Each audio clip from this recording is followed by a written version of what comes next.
Irmãos e irmãs, que a graça e a paz do nosso Senhor estejam com cada um de nós, hoje e sempre. É um prazer estar com vocês mais uma vez, nesse dia, e desejo a todos e todas que Deus esteja abençoando vocês, esteja conduzindo a vida de vocês todos os dias, como tem feito até aqui. Como o pastor disse, sou pastor lá em São Paulo, na capital, no bairro do Butantã. E eu acho que eu preciso falar que é bairro, porque às vezes eu falo que é Butantã, São Paulo, o pessoal acha que é uma cidade. Embora São Paulo realmente seja como diz o mineiro, um trem de doido, né? Então, assim, Butantã é um bairro no qual está a USP. Quem já ouviu falar da USP, acho que todos. Então, o bairro Butantã é onde está a USP e a Igreja Presbiteriana do Butantã fica na avenida principal que leva ao portão principal da USP. E estamos lá há 15 anos, aproximadamente, vai dar 15 anos e meio até o final do ano, que é até quando eu tenho compromisso com a igreja lá também. A minha esposa, Franciele, Fran, para todos, pode ser, né, Fran? Ela está ali, ó, no cantinho dela ali.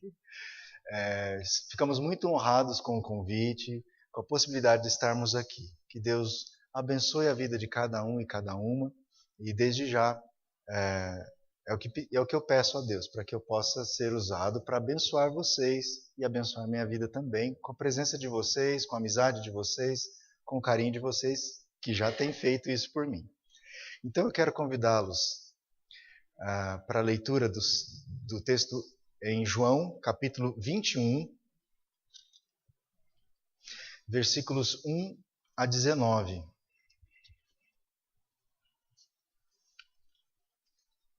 Evangelho narrado por João, capítulo 21, de 1 a 19.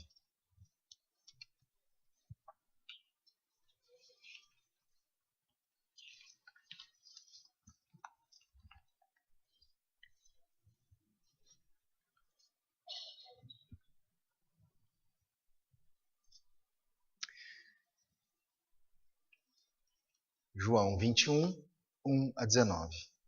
A palavra de Deus nos diz assim: Depois disso, tornou Jesus a manifestar-se aos discípulos junto do mar de Tiberíades. E foi assim que ele se manifestou.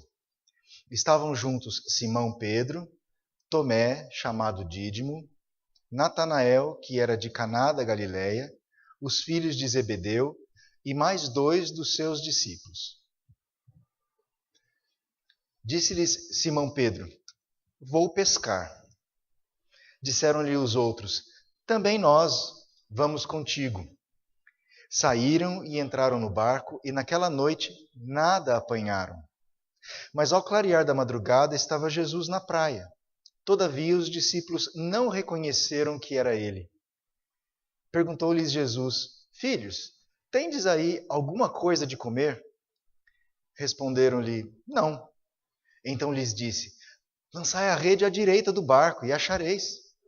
Assim fizeram e já não podiam puxar a rede, tão grande era a quantidade de peixes.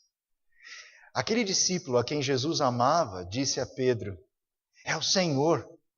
Simão Pedro, ouvindo que era o Senhor, cingiu-se com sua veste, porque se havia despido, e lançou-se ao mar. Mas os outros discípulos vieram no barquinho, puxando a rede com os peixes, porque não estavam distantes da terra, senão quase 200 côvados. Ao saltarem em terra, viram ali umas brasas, e em cima peixes.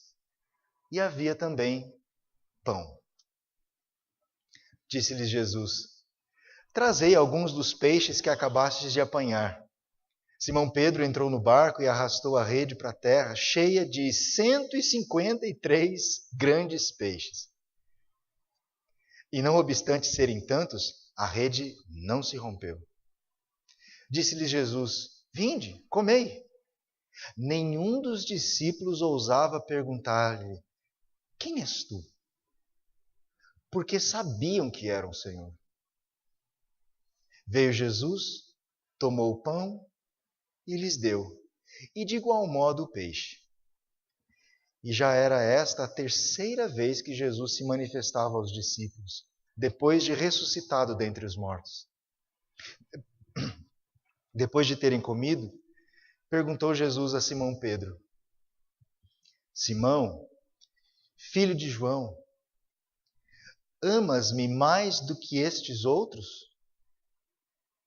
E ele respondeu: Sim, Senhor, tu sabes que eu te amo. Ele lhe disse: Apacenta os meus cordeiros. Tornou a perguntar-lhe pela segunda vez: Simão, filho de João, tu me amas? Ele lhe respondeu: Sim, Senhor, tu sabes que te amo. Disse-lhe Jesus: Pastoreia as minhas ovelhas. Pela terceira vez, Jesus lhe perguntou: Simão, filho de João, tu me amas? Pedro entristeceu-se por ele ter lhe dito pela terceira vez: Tu me amas? E respondeu-lhe: Senhor, tu sabes todas as coisas. Tu sabes que eu te amo. Jesus lhe disse: Apacenta as minhas ovelhas. Em verdade, eu te digo que quando eras mais moço, tu te cingias a ti mesmo e andavas por onde querias. Quando, porém, fores velho, estenderás as mãos e outro te cingirá e te levará para onde não queres. Disse isso para significar com que gênero de morte Pedro havia de glorificar a Deus. Depois de assim falar, acrescentou-lhe: Segue-me. Vamos orar? Pai bendito, Pai bondoso, nós te agradecemos pela vida que o Senhor nos dá. Te agradecemos por aqui estarmos, pelo fato do Senhor nos ter concedido a oportunidade de estarmos reunidos com os nossos irmãos e irmãs nesta casa, nesse lugar. Pedimos, ó Deus, a Tua bênção sobre nós, para que ao ouvirmos Tua palavra, o Senhor nos transforme, o Senhor mude nosso coração, o Senhor nos encha de amor por Tua obra, de amor por Ti. Guarda-nos, Senhor Deus, é o que pedimos por Cristo Jesus, nosso Senhor. Amém. Irmãos e irmãs,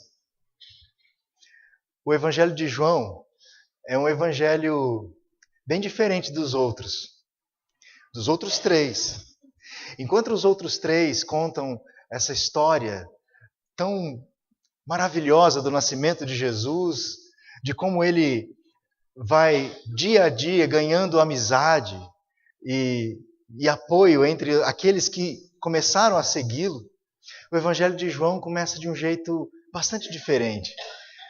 Ele coloca Jesus no começo de tudo, no começo de todas as coisas. Coisas estas que sem ele, nada do que foi feito se fez. Ele é o Verbo de Deus, a palavra encarnada, aquele que se fez como um de nós. E feito um de nós, para que todo aquele que o receber pudesse ser feito filho de Deus. João começa a falar conosco de uma maneira singular, contando como Jesus vai por meio das festas, e a gente, ao abrir João, começa a encontrar festas uma atrás da outra, Jesus indo para esses momentos de festa, e Jesus se mostrando de maneira diferente, transformadora, impactante na vida de seus discípulos. Esse texto que a gente acabou de ler é considerado como o segundo final de João. O primeiro final de João é quando Jesus aparece no meio dos seus discípulos, escondidos que estavam, com medo de serem encontrados, e diz a eles: Pai seja convosco, Shalom. E quando diz essas palavras, sopra sobre eles o Espírito e os convida mais do que a perceber quem ele era, mostrando as suas feridas, mostrando o seu lado. Ele convida para que eles deixassem o medo para trás e encarassem de uma vez por todas quem eles eram, discípulos do Mestre. É ali, nesse primeiro final, que a gente descobre que Tomé não estava presente entre eles. E quantas vezes a gente julgou e condenou Tomé por dizer assim: como pode um homem não reconhecer que Jesus está vivo? Mas ele era o único que não tinha tocado nas feridas de Jesus, era o único que não tinha visto o seu lado. Todos os outros creram, também porque viram, também porque perceberam esse Jesus redivivo novamente com eles, falando de paz para eles. Mas quando Tomé encontra-se com Jesus, tudo muda. Tudo muda. Nesse texto que a gente acabou de ler, a gente tem um personagem principal, Pedro. Pedro é um homem que sempre tomava a frente das palavras, respondendo aquilo que pensava sobre Jesus, sobre o mundo, sobre os perseguidores de Jesus. Era um homem afoito, pronto a dizer que jamais abandonaria Jesus, se bem que ele não só abandona Jesus, ele também o nega.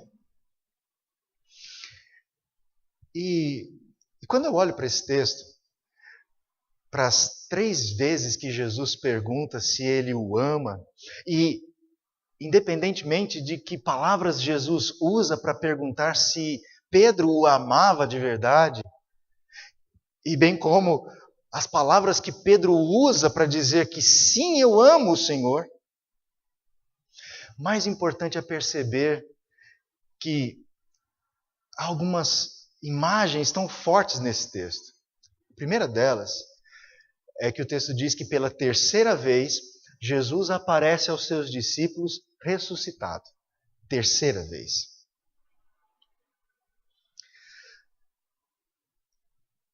E Jesus aparece pela 3ª vez e por 3 vezes pergunta a Pedro se ele o ama. Por 3 vezes Pedro responde que sim. Mas há um fato aqui. E eu gostaria de começar falando sobre uma realidade nossa. E essa realidade tem a ver com os nossos erros. Eu e você fazemos parte de uma sociedade, ou fomos criados e educados no meio em que o erro, na maioria das vezes, é não só intolerável, como inaceitável. A gente vive assim. A gente é julgado pelos nossos próprios erros. E eu e você somos convidados, acho que, a pensar nas vezes que a gente errou, nas vezes que a gente tomou uma decisão errada, nas vezes que a gente, de alguma forma, deixou alguém entristecido. E não importa o quanto a gente tenha pedido perdão, não importa exatamente o fato de termos sido corrigidos, mas mais do que pedir perdão e termos sido corrigidos, uma coisa é que toma conta das vezes, da maioria das vezes, de nossa mente, do nosso coração, do nosso ser. E essa coisa se chama vergonha. Vergonha. Quando eu começo a falar sobre o jeito que a gente vive, no mundo que a gente vive, eu não sei você, mas quando a gente erra com alguém, às vezes a gente entristece alguém, essa pessoa às vezes nos evita por um tempo, ou a gente mesmo evita alguém que errou com a gente por um tempo. A gente tem um gesto de silêncio, de distanciamento. E esse distanciamento causa, na maioria das vezes, um entristecimento nosso ou da pessoa, e a gente faz isso naturalmente, parece. E a gente vai usando esse jeito porque a gente talvez não tenha sido educado do jeito de falar assim, não, olha, eu perdoo você, está tudo bem, fica calmo, está tranquilo. E eu estou falando isso porque o que o texto nos conta dessas 3 vezes que Jesus pergunta a Pedro, independentemente de que tipos de palavras Jesus usou no grego e como Pedro respondeu no grego, e eu não quero nem entrar nessas questões, mas especificamente quando e como Pedro também negou Jesus.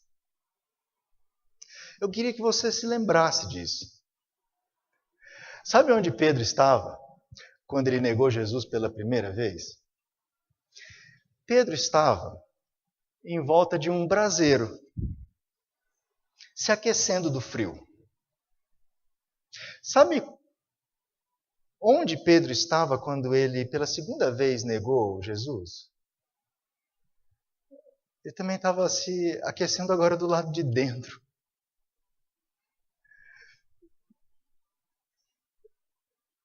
E quando ele negou pela terceira vez e o galo cantou, o que sobreveio a Pedro foi um entristecimento tal,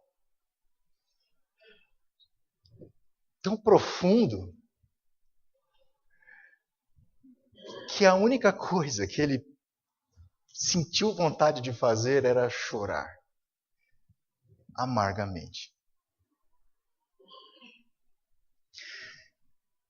E o texto começa contando para a gente como é que ele resolve lidar com essa vergonha, com essa culpa que invadia o seu coração. Ele resolveu voltar para fazer a única coisa que ele sabia fazer. Eu vou pescar. Eu vou voltar a fazer o que eu fazia antes. Eu vou voltar a ser o que eu era antes. Talvez numa história que não tenha Jesus ainda. Eu vou voltar ao meu velho estilo de vida. Eu vou voltar para aquilo que me traz uma segurança. Eu vou voltar para aquele lugar que eu conheço. Porque na maioria das vezes que a gente se sente envergonhado por ter feito alguma coisa, por ter, sei lá, quebrado a confiança de alguém, por a gente ter errado de alguma forma, se esconder atrás daquilo que a gente sabe fazer. Pedro fez assim. Voltou a pescar. E mais interessante é que enquanto pescava, de novo aconteceu com ele o que na maioria das vezes acontecia. Ele não pegou nada.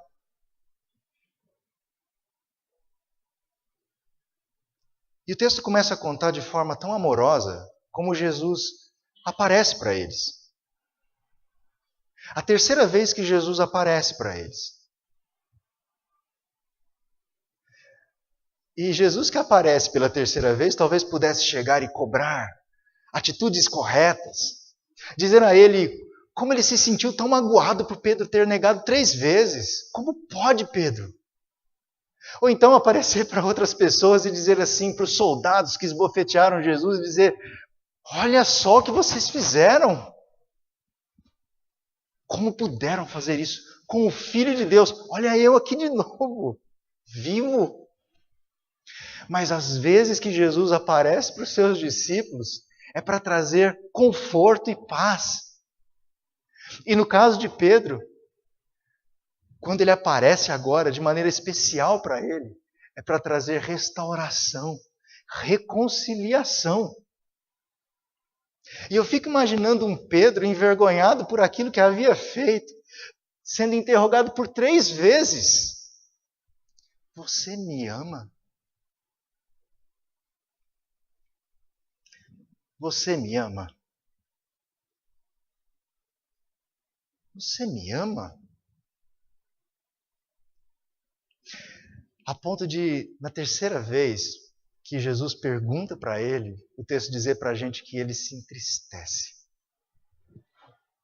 Ele cai na real. Ele consegue perceber que aquela situação era para ele. Aquele momento era dele. De um Jesus que chegou a ele e lidou com a vergonha dele, com o erro dele. e pôde conversar francamente com ele, dizendo a ele que estava tudo bem, mas que era preciso lidar com aquilo.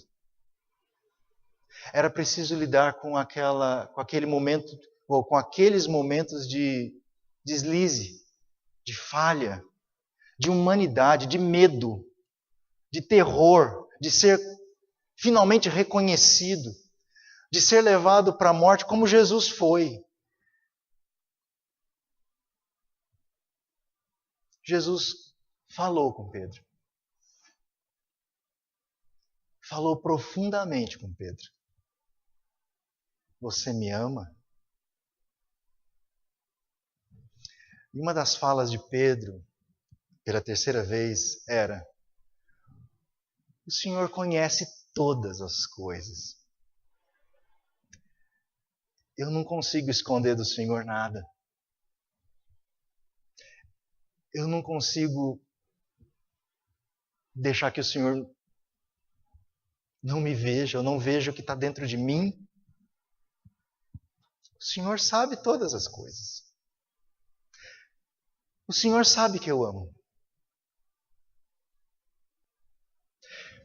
Mas também o texto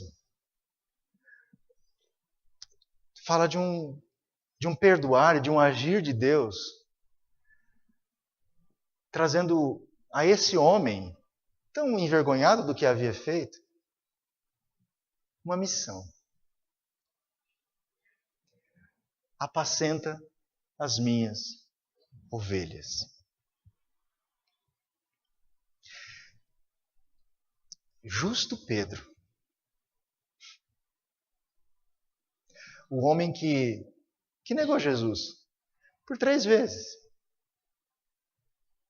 O homem afoito, pronto para livrar sua pele. Também pronto para defender Jesus de qualquer coisa. O texto, se a gente ler João, vai perceber que quando Jesus foi preso, ele mais que rapidamente sacou de uma espada e cortou a orelha de um dos soldados. E alguém dizia: uau, mas como Pedro pode fazer um negócio desse? Pedro! Eu fico imaginando toda essa história, todo esse movimento, todo esse ímpeto de alguém, mas que precisava primeiramente ser restaurado. Restaurado de sua vergonha, restaurado da sua culpa, restaurado do seu erro, para enfim reconciliar-se com Deus e, ao reconciliar-se com Ele, receber do próprio Jesus uma missão: apacentar suas ovelhas, cuidar delas. Hoje pela manhã falamos sobre o Salmo 23, sobre o Senhor que nos pastoreia, o Senhor que cuida de nós. E de repente encontramos Jesus falando que Ele é o bom pastor, e está em João também. E ao final de João, você encontra esse mesmo Jesus dizendo a Pedro, o homem mais impetuoso de todos, mas que sofria pela vergonha do que havia feito. Esse mesmo Jesus dizer a ele: você me ama? Apacenta as minhas ovelhas. Jesus cuidou do Pedro e requereu dele a maior prova de amor de todas, que não era ficar dizendo para Jesus que o amava, mas antes que apacentasse suas ovelhas, que cuidasse delas, que zelasse pela vida delas.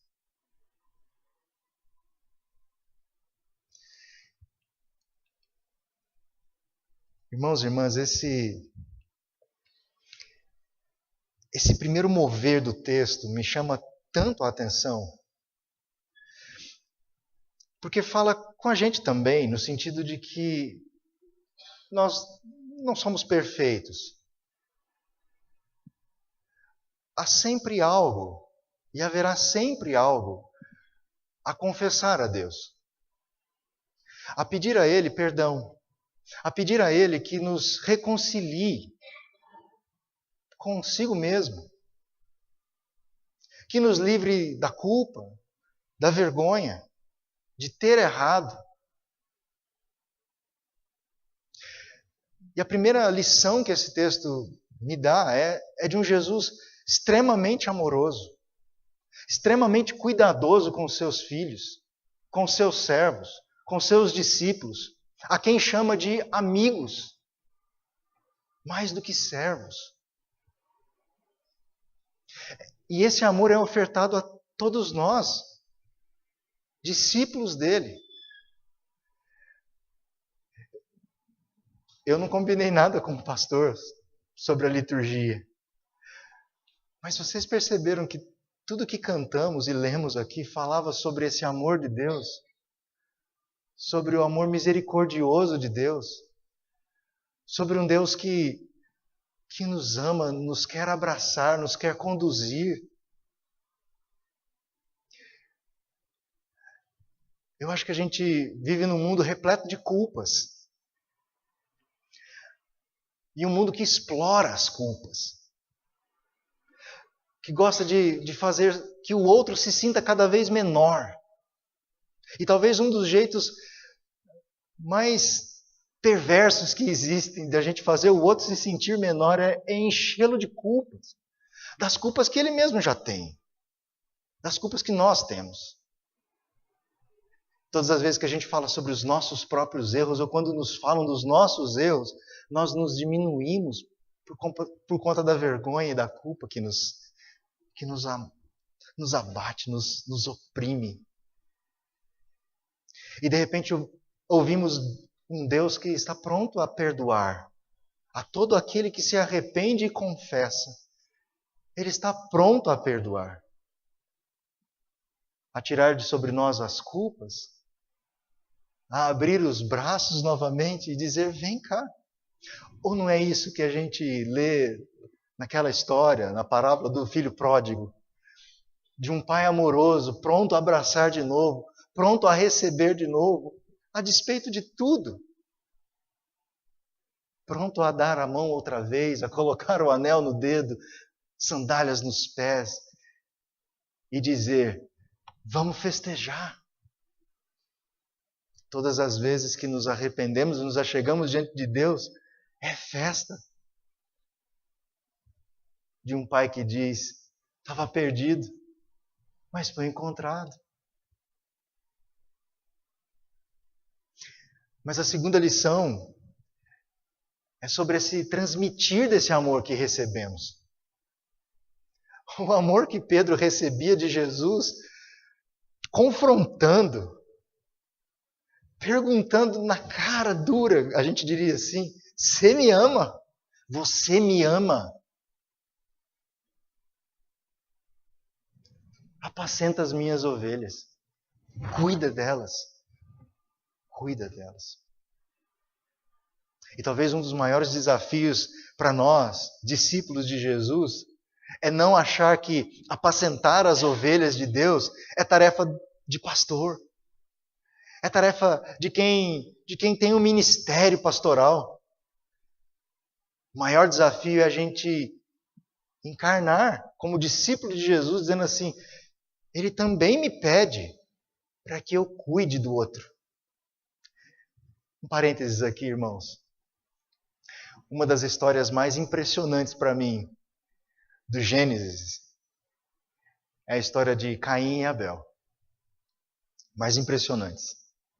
E eu acho impressionante, não pela questão de um sacrifício aceito e o outro não. Eu acho impressionante quando Caim, depois de ter matado seu irmão, ter sido confrontado por Deus, dizendo, cadê o seu irmão? Onde está o seu irmão? E Caim ter dito, não sei, por acaso eu sou o guardador do meu irmão? Me impressiona o fato de que não há uma resposta pronta, direta de Deus dizendo, sim, não tem. Mas há por outro lado, uma fala de Deus dizendo assim, olha, o sangue do teu irmão está clamando, eu sei o que aconteceu. E quando a gente vai lendo a história de Gênesis, atrás de história, história atrás de história, de irmãos, de família, a gente chega numa história que parece uma grande novela no aspecto de, de linguagem, de jeito de contar. Essa história é a de José. José vendido para ser servo e de repente, depois de tantas lutas e dificuldades, se torna o segundo homem mais poderoso do Egito, capaz de alimentar sua família, que passava fome como todas as famílias que viviam naquele lugar. E de repente, indo para o Egito, e depois do pai morto, os irmãos caem na real. E falam assim com José: a gente sabe o mal que a gente fez para você. O nosso pai agora é morto. E a gente sabe que agora você vai nos matar. Que você vai se vingar da gente pelo mal que a gente fez. E José responde: o mal que vocês fizeram, Deus o transformou em bem. Não foi nada por acaso. Sou eu guardador do meu irmão? Perguntou Caim. E José respondeu: sim, eu sou guardador do meu irmão. Você me ama, Pedro? Apacenta as minhas ovelhas. Já dizia Jesus aos seus discípulos que todos saberiam que eles eram seus discípulos se houvesse nele amor uns pelos outros, cuidado uns pelos outros. Eu diria que não há um jeito mais profundo de dizer sobre amar o outro do que apacentar, cuidar do outro. É claro que de maneira nenhuma, nem eu e nem você podemos levar o outro para águas de descanso, para pastos verdejantes, nem refrigerar a alma. Não podemos. Mas eu e você podemos estender nossas mãos, podemos abrir nossos ouvidos, podemos abrir bem nossos olhos, encher nossas bocas de palavras de graça e ter os pés velozes para ajudar o outro. E isso não vem de nós. É Deus que age em nós. Nessa noite, quando a gente fala sobre a terceira vez que Jesus apareceu aos seus discípulos, o convite dessa palavra para que a gente pudesse olhar para Pedro e a gente meio que se identificar com ele de algum jeito. Talvez a gente não tenha negado 3 vezes e nem um galo tenha cantado. Quando a gente errou, quando a gente fez qualquer coisa. Mas o texto nos convida a perceber esse Jesus completamente amoroso, pronto a nos estender as mãos, e que nos pergunta, sim, se o amamos.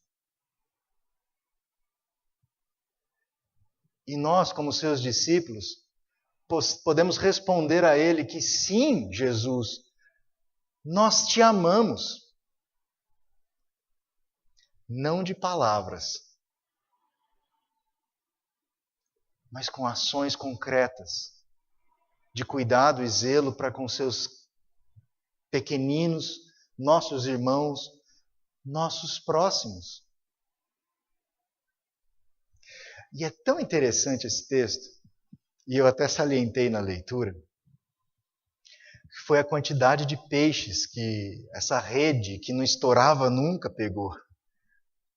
153 peixes. E talvez você se pergunte, como eu me perguntei, por que 153? Por que esse número?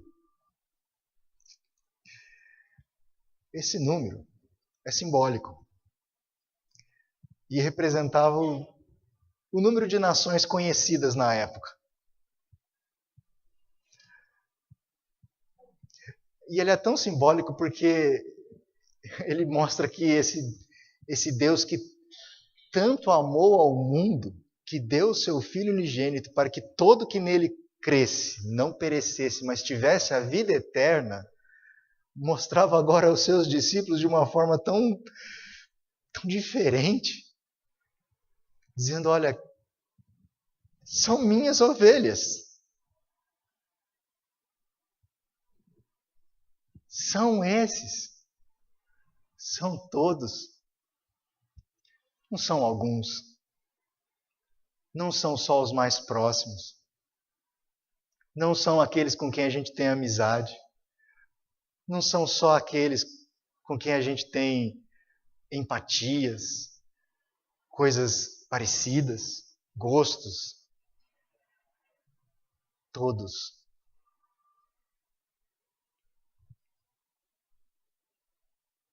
Irmãos e irmãs, nessa noite, que a gente sinta esse amor de Jesus, amor sacrificial de Jesus, que se deu por nós e que ressuscitou por nós e que aparece sempre nos nossos gestos.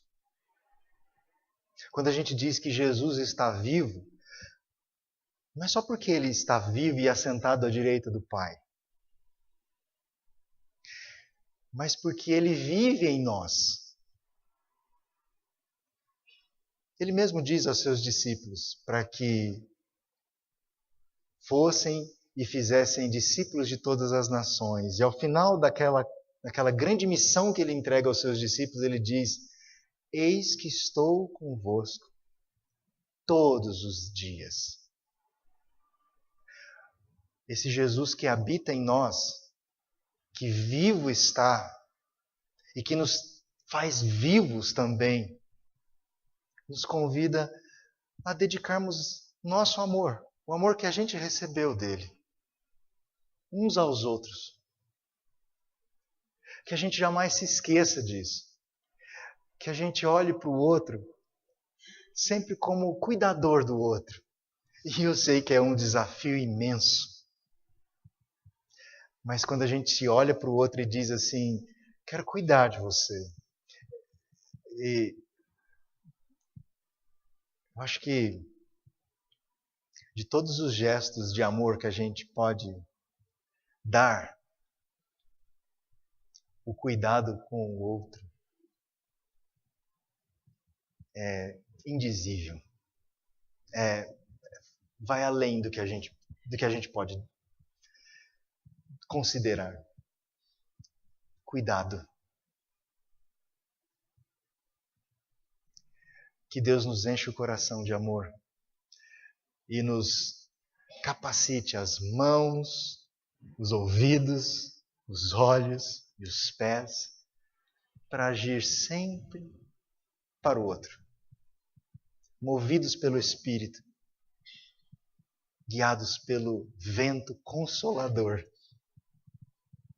E que a ressurreição de Jesus se faça sempre, cada vez mais evidente na vida da gente. Com gestos palpáveis de que Ele vive e reina e voltará para nos buscar e juntos vivermos com Ele para sempre e sempre. Amém. Que Deus nos abençoe.